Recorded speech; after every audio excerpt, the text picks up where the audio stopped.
Number 5. And at number 5, we have the Perception Outlaw 11.5.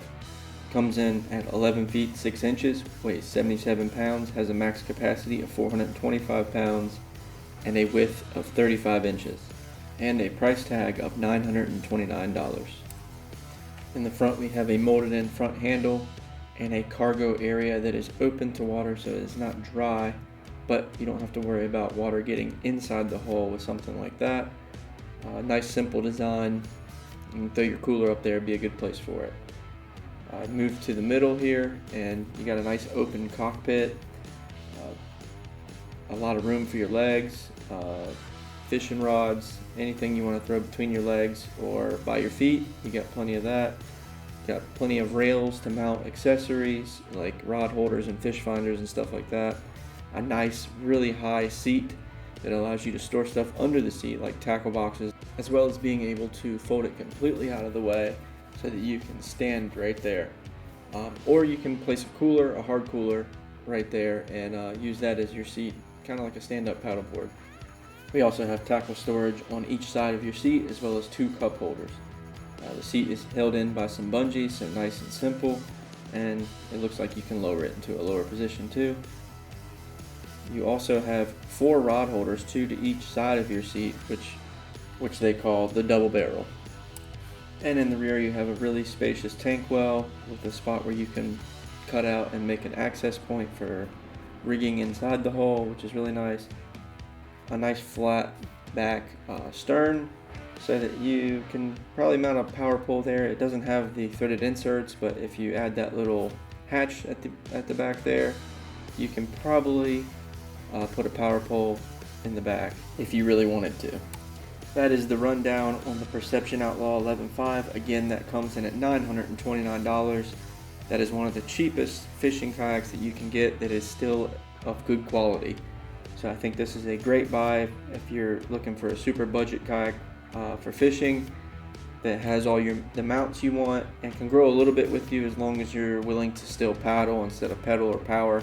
But I'm sure you could figure out a way to mount a bow-mounted trolling motor to this kayak as well.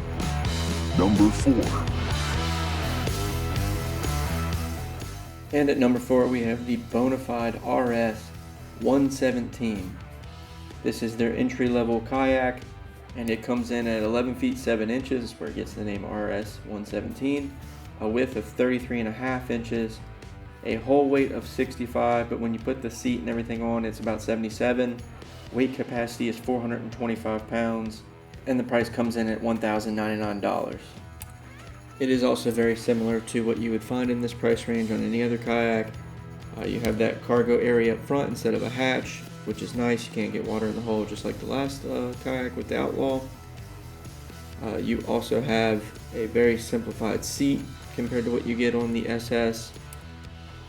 Place them on a fish finder just like the Outlaw. You also get adjustable foot pegs, which I don't think you get on the Outlaw, but you do get track mounts on the front just like on the Outlaw. You have rails, molded in cup holders, tackle storage under the seat and beside your seat. You only get 2 rod holders on this one behind you, and then you get a big spacious tank well. And again, this actually does have the rear hatch that a lot of these kayaks in this price range don't get, that you have to kind of cut out yourself and put a generic hatch there. This has that access hatch in the back, so you can run a rudder or a power pole or whatever, a trolling motor out the back right there. So that's nice. This is one of the nicer, more premium budget kayaks in this price range. There are still more on this list that I think are better or fully featured, but this is only $1,100, so about $150-ish, $170-ish more than the Outlaw. But I think it's a little bit more premium than the Outlaw, but either way you go, both are still good kayaks.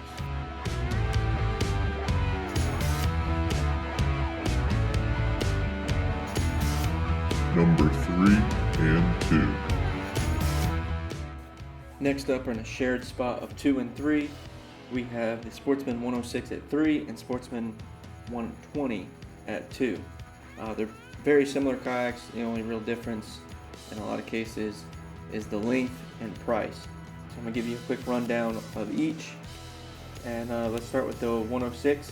106 has a total weight capacity of 440 pounds, weighs in at 77 pounds, a length of 10 foot 6 inches, and a width of 34.5 inches.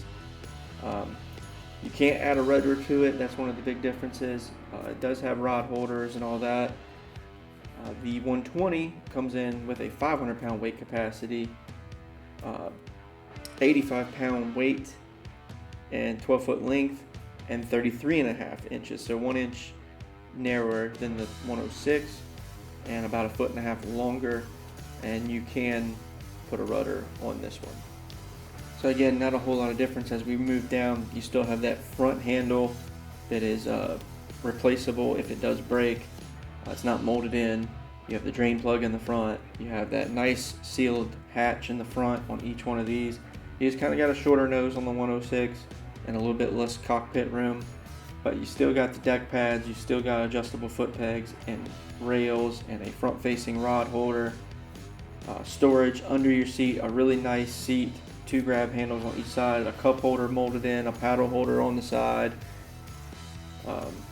The seat is really comfortable. It's the same one on the Autopilot, the PDL, and the 106 Minn Kota. You have a huge tank well on both of these. However, you do have room to mount the rudder on the back of the 120, which the 106 you don't. Again, not much difference. The 120 is going to be a little bit faster just because it's longer and narrower. The 106 is probably going to be just as stable as the 120. It's an inch wider because it's a 1.5 feet shorter. So stability is probably going to be about the same. It's going to be a little bit more nimble, so probably better for rivers and maneuvering in tight situations. So that is 2 and 3. The 106 comes in at $9.99 and the 120 comes in at $12.99. Number 1. And at number 1 we have the Wilderness System Recon. This comes in at 12 feet 2 inches, weighs 95 pounds, has a weight capacity of 450 pounds, and a width of 38 inches. Starting at the bow, we have a handle that is a screw-on handle that can be replaced if broken. We have a gigantic front hatch that has a paddle holder built into the front of it.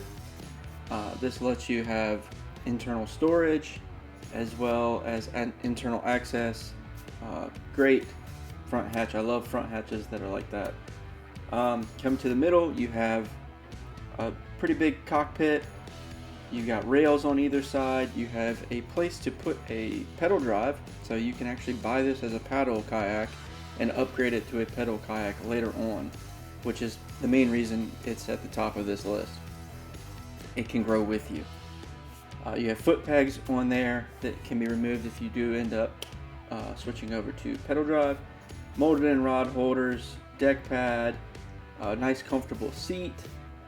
You have a nice open area next to your seat where you can lay down paddles and rods with reels on them. It makes it really nice for maybe a power pole also.